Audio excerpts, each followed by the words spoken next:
Sensori Gakusei. Thank you for tuning in to Mizuchi Dojo Radio, a weekly podcast featuring discussions between the best martial artists in Western New York on a variety of martial arts concepts. I'm your host, Bill Reynolds, and joining me today are these panelists. Jake Rozler, who's been trained since 2005, fourth degree black belt in ITF Taekwondo. Rob Guida, training since 2010, owner-operator of MSD Kenpo Karate since 2012, second degree black belt in Kenpo Karate. John Grandstaff, trained since 2021, second Q in Mizuchi-Do. This week's episode is brought to us by Mojo Dojo Hybrid Defense, located on 359 Lang Boulevard in Grand Island, New York.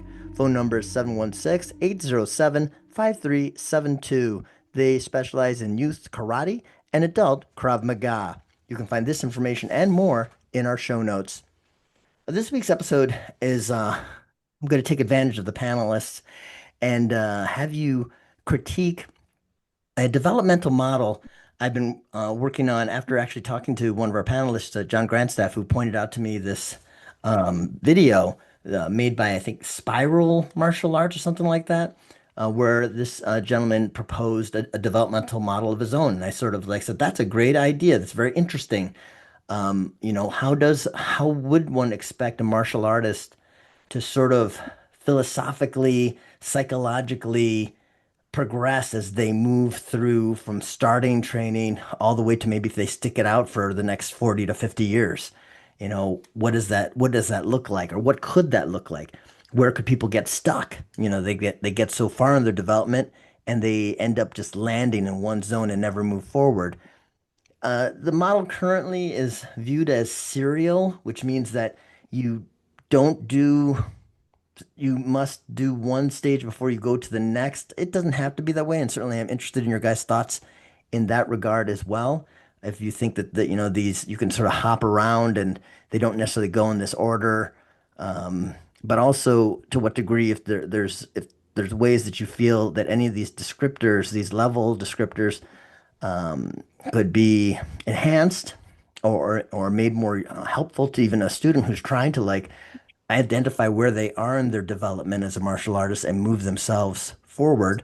That feedback would be welcome as well. So I'm going to read you the model, and certainly this will be in the show notes. And I did post it on Facebook in the event chat, if you can pull that up in case you want to follow along. So the first stage of development I called the freshman, just like from school. And in this case, a freshman is trying to learn as many techniques as possible, make them as powerful as they can make them, and feel confident that they will keep them safe when they use them, that they will be effective with these. The focus will usually be mostly on the parts of their body that are involved in the techniques and what those parts can do when they're applied in, the way they're being told to do it. I think the challenge for the freshmen is that they will be very sort of passionate in drills and maybe in other things like kata or sparring. But either way, mainly what their complaint would be is that the techniques work fine when they're doing them to the air, but when they have a partner or something like that, it just falls apart for them. Which is, again, developmentally normal, but that would be the challenge to them because they're trying to be effective. The next developmental stage I called the sophomore. And in this stage, the person, the martial artist, is really concerned about how they appear. And they want to impress others. They want to be viewed by others as skilled. They want to get approval. And they want people to think of them as a genuine martial artist based on how they perform their techniques. So they work really hard at how their martial arts appears to others. And that doesn't necessarily mean a lot of peacocking, although that would certainly could get into that. But even just the idea that, this person wants you to say, wow, that was great, the way you did this, that, or the other. And that's what they're really striving for. Beyond effectiveness is where in the freshman stage that's sort of more internal. They're trying to think to themselves they're effective. In the sophomore, they're hoping that others see them that way. Then there's the junior level where they want to demonstrate their capability through pressure testing. This person is focused on actual engagement with others, in sparring, fighting, self-defense, and proving either through competition or just within the setting of training that they are indeed a masterful and or skilled martial artist. And as you can see, those first three sort of match up with the beginner level belts, the intermediate level belts, and the advanced belts. And then we get to what might be considered the black belts. And the first one, the first, I guess, three levels of black, or first two, whatever you want to think, I don't specify. The apprentice. This person comes to now have enough knowledge to realize that things don't always work the way you want them to, and that they don't always succeed under pressure. And the way you respond to that is that you really try to engage the master instructor or a master instructor. This might be when you go out to another school and try to like learn some other techniques because what you're being taught isn't working, and you're trying to find a master who will take you under their wing and be more than just a teacher, that they would be a mentor to you. So identifying that really good instructor and really trying to work closely with them. The next stage I have is the journeyman. This is somebody who is able to stop forcing their techniques, and instead they let the moment guide the techniques to be performed. They look for technique over implying power, and timing is they're sensitive to inform and empower their techniques. Then I have the master. This person understands how techniques are informed by your structure, by the rhythm, by the timing of the interactions. Decisions and techniques are guided as much by your physical, mental, and spiritual circumstances in a given moment as they are by aspects of what immediately surround you. You don't train or perform from memorized sequences. You create effective responses to your immediate surroundings in the moment. And then finally, the last stage I have here is the grandmaster. This gets really sort of flowery. You are present, but apart. You are yourself and also the immediate surroundings. You do not defend or attack against your attacker, but instead connect with them and guide them to a place of peace. And those were the essential stages. Anybody, opening thoughts? I think I think you should preference this by saying it's age and rank immaterial. I think you can go through these stages at different ranks. It doesn't. I think you lose something when you say these are the ranks and these are the beginner ranks. Well, I And don't I say think that age is in another so one far in that the I think. model. I don't say that these are beginners, but they sort of like resonate with that. But it doesn't. I don't Well, I mean, it's just specify. it's obvious that the beginners, right. It's obvious that freshman obviously is trying his white belt, but I'm just saying like I think it makes it even better if you say it's age or rank immaterial. Like you're gonna go through these stages, but you could become, a journeyman at a green belt because you made it that far in your training. Maybe not rank wise, but in your process of the material. And I really didn't like the Grandmaster description. I like it up to the master, and then I think the Grandmaster you went a little bit too far. Fair. Okay. Um, Uh, when you get a chance, Bill, put a link to the event page with this in the chat because I can't find it. It's in the okay. here, I'll copy it. I'll put it in the chat right now. I'm looking at it. So, great, thank you guys. Something that I think should be pointed out in here is, and I don't know exactly where this would fall because these are rank immaterial. However, you have I'm going to call it like mid-level black belt. So not quite a first degree, but definitely not a full master yet, where you are you're just kind of regurgitating information. So people question you, you you don't know how to answer, and you may get you may kind of develop a don't question me, I'm the instructor mentality because you don't know how to answer. You don't want to look like you don't know things in front of the students. Um,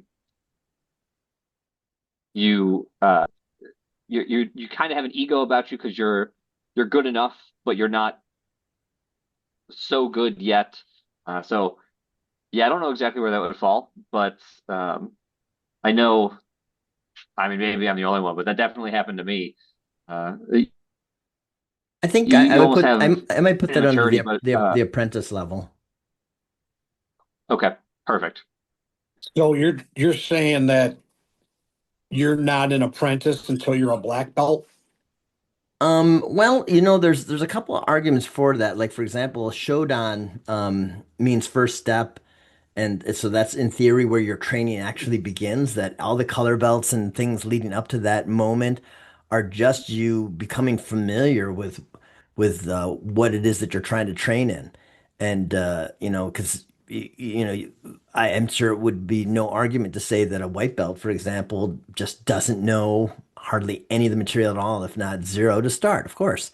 And and then yeah, but I think like Robert was saying earlier, I'm not exactly wedding these to any particular rank, although there is some level where it parallels it. But I think it would be important to clarify and say, you could. I think the thing I thought, Robert, is that a person could, let's say, everybody white belt starts at the beginning of the developmental thing, and they could move during white belt, maybe all the way up to apprentice. I don't know, but then get stuck there, or they could move up into the appropriately developmentally to where maybe a green belt should be a junior, a sophomore somewhere in there, and then stay there. That they don't continue to progress, and that's sort of like why I have this here is this idea that the person somehow gets stuck and isn't able to move on. Like when Jake earned his Taekwondo master's level, there was I think or maybe it was more Chris, his colleague. Either way, one or the other were having trouble calling themselves master, even though that is a title that they earned within their system.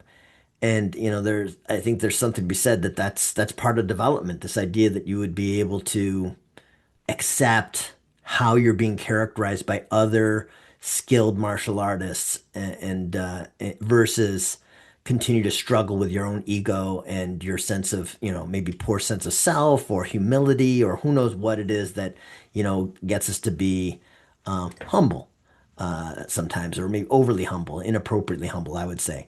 Um, but yeah, so what was your thought there, John? Do you feel like Well, coming from a union background and also being a Freemason, these ideas are all based off of Freemasonry.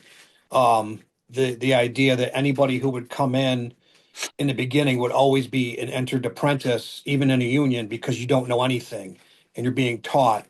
You need to learn enough to become considered that you can go and work on your own as a journeyman, and a journeyman espouses it mastery. Then you hit a master level, there can be umpteen degrees in mastery up to, like even in Masonic, up to the 32nd degree, 32nd degree black belt. Come on. But, you know what I'm saying? Like it's kind of almost redundant a little bit, like saying freshman, soft or junior and oh senior is kind of the maybe same as like a maybe this freshman would would maybe be an this apprentice, and maybe this would help they clarify to you, John. Let alone that a black belt, a shodan, a first degree black belt is seen as not even like capable of being a teacher at that point. That they need more experience, more time before you would do that to them.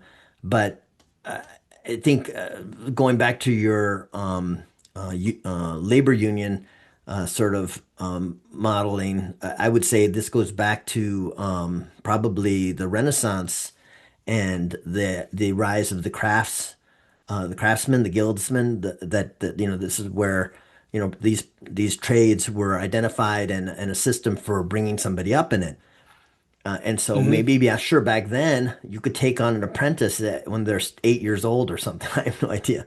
Now I would say that school laws would say, No, they have to go to regular school first. They're only allowed to like pursue this trade at 16, 17, 18. And then they can become an apprentice. So what's going on with this child? What are they learning prior to 16, 17, 18?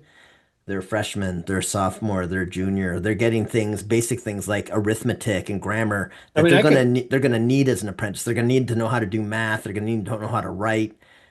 And that's how you should look at, in my mind, how you should look at freshman, sophomore, junior, is that this is the period in time where the martial arts is really just getting foundational stuff that they'll need when they are now at least a first level black belt, how to read, how to write, how to do math, a sense of history, all that stuff, and before they could enter into an apprenticeship. That's the thing. I'm saying that there's definitely education that occurs prior to apprenticeship. So basically, you hitting a point where you're setting up a structure where you've learned enough to go and learn now, is how you're putting it, and that's kind of how it is even in the trades. Like, okay, I went to trade school for machinist, so I get a certificate stating that I know enough to go work in a factory to learn more. But in my trade, there's no masters, but only in plumbers and electricians. But like, okay, so you're a master plumber, say, because you passed the test and paid the money, but then there's a master plumber that owns the company and has been a master plumber for 45 years as opposed to, you know, and he's, 70 and you're 35 and you're just a master. You still got a long way to go and a lot to learn. You don't know all the tricks of the trade. I see what you're saying with that. Yeah, and realize that too. Like I respect your experience within trades. My my model of apprenticeship, journeyman, and master and grandmaster comes entirely from D&D.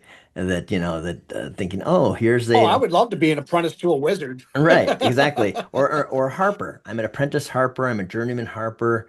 And then I'm a grandmaster harper. That's sort of in my mind because I've never been in a trade. I've never been trained that way. But I still like hold by the idea that before you could even enter into apprenticeship, you had to get some sort of education before you could even attempt to get this specialized knowledge. And I guess that's the thing too, is like, when again, getting back to the idea that in my mind, the apprentice is probably a first, second, maybe even a third degree black belt. Who knows? But definitely first degree black belt. And as you point out, we'll very quickly, if we like say then, oh, and then a journeyman is second and a master is fourth, as Jake is, but then what about five, six, seven, eight, nine, 10? And I don't think anybody would think that, fifth degree, you're now grandmaster. I don't know. I like in my system, you can't be grandmaster until you're eighth degree. Seventh So for us. what's that? Seventh for us Okay. is Yes. Grandmaster. So then, you got a bunch of levels of master before grandmaster. So yeah, like to your point, John, I don't think any of these, as Robert I think said rightfully so as well, it would be hard to wed these to a belt or a rank. I think it's more like you're just trying to, like Jake was trying to get at, the sort of psychology of like when you're at this stage, what are you like as a student, really? Because you're all of these are students, I guess, even the grandmaster. So far I've written down what you guys have said so far. Um, I'm just, Robert, since like, I had you up until Grandmaster. Um, what do you think would distinguish somebody out of like what I was trying to get at with Grandmaster was this idea that, this is like, the guy who wrote the book, like the person who established Aikido or whatever, the one that people like go, wow, this guy knew his stuff. Like I think for a while the Ip Man movies made everybody think, oh, Ip Man was a genius. Um, he knew the secret of martial arts. I don't think everybody actually believes it now, but the movies made people you think that way. But that's what I think I was sort of going for, trying to find like, this what does that person look like? How do you know they're genuinely a grandmaster? Because I'll tell you this, I don't know, and maybe this is what made it hard for me to write and maybe even hard for you guys to appraise. I've now met enough grandmasters, people who've been promoted to that level for me to like lose the magic. You know, like I said, I like in my mind, the grandmaster is some skinny, bald, short Asian guy with a long, wispy mustache, and he's just standing at the door of the temple saying, "Take a pebble out of my hand." You know, that they're like Yoda or something. They're up there, and the grandmasters I've been meeting lately, it's like, no, they're just guys, and I don't even know why they're grandmaster because they seem, you know, I would say they're a master for sure, but I don't know, you know, how much is Grandmaster at that point just an honorific and meaningless? Or is there a genuine meaning to it? Because like I said, I can't identify people who I'm thinking that, yeah, dude had the idea. And, you know, the guy who came up with judo, the guy who came up with Aikido, they knew what they were doing. They knew what they were talking about, and their systems hold up over time. So maybe that's I what think you that just is. went too. I think you just went too. You were. How do I put this? I went, I You were went, more. I went full retard. Is that what you're saying? Never go full retard? Yeah, don't never go full I, potato. You just don't go full potato. That's the problem. Like you were more earthy in the other descriptions, and then when you got the grandmaster, you went full potato. You know, you are yourself and also your immediate surroundings. You not defend or attack, but connect. I mean, like I think you just went too far with it. You see what I mean, Bill? Hmm. And I I think I know what you're getting at. I think maybe a different title would be better. Because I think when I think of grandmasters, I know what you're talking about. How you lose the aura sometimes when you meet enough of them, right? Um, I think possibly the grandmaster. You are the head of your system. That's a very earthy, concrete way of saying you are the head of your association or your system. You are the grandmaster. There's only one of you. I am going to slightly argue, because Bill has said this before too. Like there should only be like one tenth degree or ninth degree, whatever your highest rank is. Um, I don't necessarily think that Grandmaster needs to be like the one and only. I think there can be multiple Grandmasters, and I agree. they're looked to as the highest authority. I mean, if you have multiple Grandmasters in the room, just pick one. It doesn't really matter. But if you have four masters and a grandmaster, then you're just going to the highest ranking person because they're the highest authority. Yeah, Maybe get rid yeah. of the in front of grandmaster. Okay, A maybe. Because, a grandmaster. because honestly, like when I read that, I think the grandmaster. That means you're the grandmaster. Yeah, you're You right can have a because lot of masters, but you are like, the grandmaster. well, I think and this is a weird argument too. I think I may have talked about this maybe in one of our episodes that I believe that there's a rank above Grandmaster, and I think like you said, I think there should only be one tenth degree in a whole system ever, and that grandmasters can be eighth or ninth degree, but def tenth should be reserved for O Sensei, the teacher, the ultimate authority, and they're usually dead. So that's the founder of the system. But I like where you guys are going with Grandmaster. That at least they're one of the recognized authorities on how the system is to be done. That if people have So like questions, Yeah, I I mean, would ultimately go to you. right. I mean, I'm thinking of like Kempo. I'm a member of Kempo International. Like, there's three or four 10th degree black belts ahead of Kempo International, but there's only one dude that everyone defers to, and they're the same rank, but he is the Grand Master of Kempo International, and um not in Kempo, just the Association Kempo International. That makes sense. There's lots of 10th degree black belts in Kempo, but in our association, he is the Grandmaster. Um, Yeah, so like I anyway, would say, like the that's O just my Sensei. That's what I would have him called at that point. Say like, yeah. he needs a special title. He's the guy that everyone's the first to if they don't. Yeah, I like the Yeah, idea of having almost like a board of multiple grandmasters, and then they each preside over something, right? Mm, So this is This is the curriculum guy, and this is the how we're going to run the organization guy, So and sort of all that. They have an area of expertise or a specialty, but they're all grandmasters. right. So you're sort of like got that Protestant model of the the Archbishop's Council. Um, not and I'm not Or, disparaging it, the but Jedi model. that's the idea that there's multiple like archbishops and they conclave and they decide things together, and probably some of them are considered experts in this, that, or the other part of study. But I think that these are very important points. I like this. I Where appreciate. Go ahead.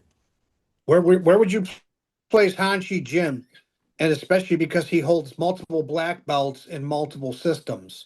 Would you consider him a grandmaster type person because of what he's accomplished as a martial artist?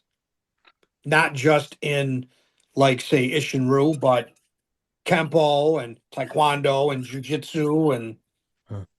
Well, certainly things of I'm that like, nature. if you notice, I up until this discussion of Grandmaster, I haven't like usually said, that these developmental stages are also wedded to a specific style, but I mean, maybe it goes without saying, but maybe it doesn't.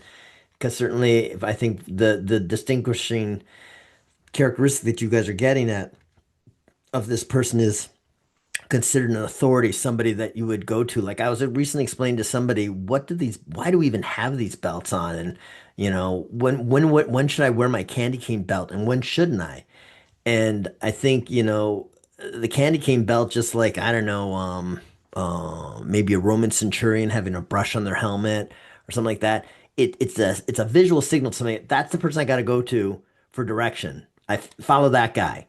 And so I think, putting a red belt on somebody, saying that they're a grandmaster and they wear their red belt instead of their black belt, their working man belt, as I would call it. Um, let's at least if there's a whole bunch of other martial arts in the room, including other black belts, you see that red belt and you're like, hey, Hanshi Jim, what are your thoughts on like the interpretation of this section of Seiyun Shinkata? And he would say it and people would go, yes sir, that's it. I think that makes him a grand master, sort of like No. what Robert is saying, that he's an authority. The fact that he has multiple, like I think a lot of people in this room have studied in multiple martial arts, maybe even hold multiple black belts. I know I do. You know, I don't. I always think it's funny when somebody says, "Oh, you have 8 black belts." I'm like, "What?" I have a sixth degree in this, and I have a second degree in that. I have 2 black belts, but they're like saying, So I don't think the math works the way some people think it works. I don't think I have that much more information just because I've studied intensely 2 different systems. So I don't know if that makes you, just because you do that makes you automatically, let's say, a grandmaster because of all that stuff. I think you could be, let's say, a grandmaster in one. Like I think Hanshi could is definitely a grandmaster in Isshin-Ryu, but when it comes to American Kempo, I would say he's a master. He's a master of it, but not a grandmaster. I would think there's I plenty actually of other think having more people. than one kind of hurts you. What's that? I actually think having more than one actually hurts. I actually think having more than one art you're studying hurts you in your argument of being a grandmaster. Hmm. Yeah, because you're sort of Yeah, diffused. Because nothing wrong with I mean, I have 2 black belts. Nothing wrong with cross training. I'm not saying that. I'm saying like if you are the authority, then you should probably spend all your time in that discipline. Yeah, and I don't think he even tries to like talk in I don't know him. Kempo. I mean, I'm not saying anything about Yeah. him. I'm just in general. No, I'm with you. I mean, I think always training in multiple disciplines is a tricky business. I think sort of maybe to your point, Yeah. I feel like you can't be that good in one if you're dividing off energy into another. It just you, nobody can do that. And it's why, like, even though I have the Kempo stuff, it certainly bleeds into the way I perform, but I don't routinely train in that way, doing like the different things like we were doing. What were we doing? You're not regularly doing long form 4? No, I'm doing things like uh, broken gift and things like that. Sure. Uh, Five swords, although turned into an extension of What was the seven one we swords or did something. last night? I think that was that kneeling sacrifice. I forget. Crouching I thought it was sacrifice. 6 something, or yeah, it was No, one of the ones. Yeah, it we was saw yeah. grab the peach and No, that was the five no, swords, and squeeze the peach is a yeah, different one we see. But the last night we were practicing. I think whirling. I think it was whirling destruction. But anyway, uh, yeah, something. See, yes, Rob, they I have don't fun ever names. want to hear you say that Taekwondo is for children again, when these are the official names of Kenpo techniques. Those official names, what are techniques they're doing? Yeah, exactly. We don't have I don't flying know. I've devastation. been I to don't your know what school. that I've seen the is. banners.